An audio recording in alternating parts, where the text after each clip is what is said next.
Hello అండి, welcome back to my channel. ఇప్పుడు మాఘమాసం వచ్చేసిందండి. మాఘ అంటే పాపం లేనిది అని అర్థము.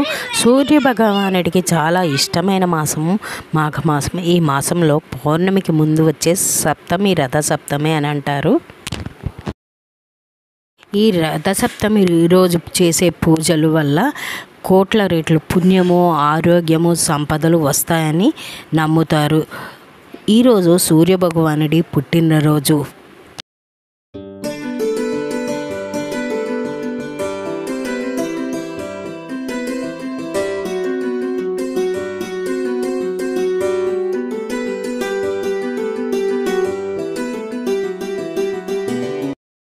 ఫిబ్రవరి 16న అంటే శుక్రవారం ఉదయము తిథి ఆధారంగా రథసప్తమిని జరుపుకుంటారు. సూర్యభగవానుని పుట్టినరోజున 7 గుర్రాలపై రథంపై అంటే దక్షిణాయనం ముగించుకొని ఉత్తర దిశగా ప్రయాణం చేస్తారని అంటారు. ఈ రోజు నుండి సూర్యునికి భూమి దగ్గర అవటం జరుగుతుంది.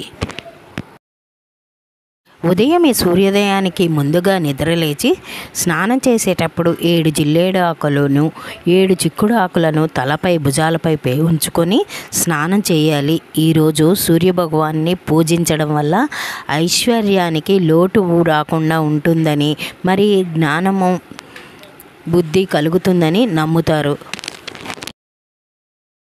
రథసప్తమి నాడు ఆవు పాలతో పాయసం చేస్తారు. అలాగే ఆవు నెయ్యితో దీపారాధన చేస్తే అష్టైశ్వర్యాలు కలుగుతాయని నమ్ముతారు. కాబట్టి ఒక కుంపటిని సూర్యకిరణాలు పడే చోట పెట్టి కుంపటిని శుభ్రం చేసి బొట్లు పెట్టి వెలిగించాలి.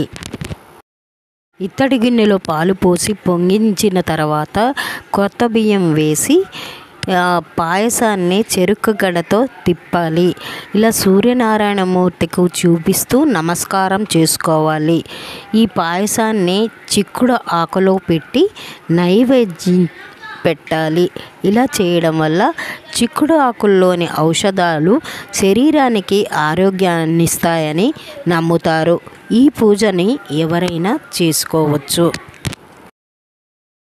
ఈ రథసప్తమి రోజున ఓం ఆదిత్యాయ నమః అనే 108 సార్లు జపిస్తే చాలా మంచిదని చెబుతూ ఉంటారు.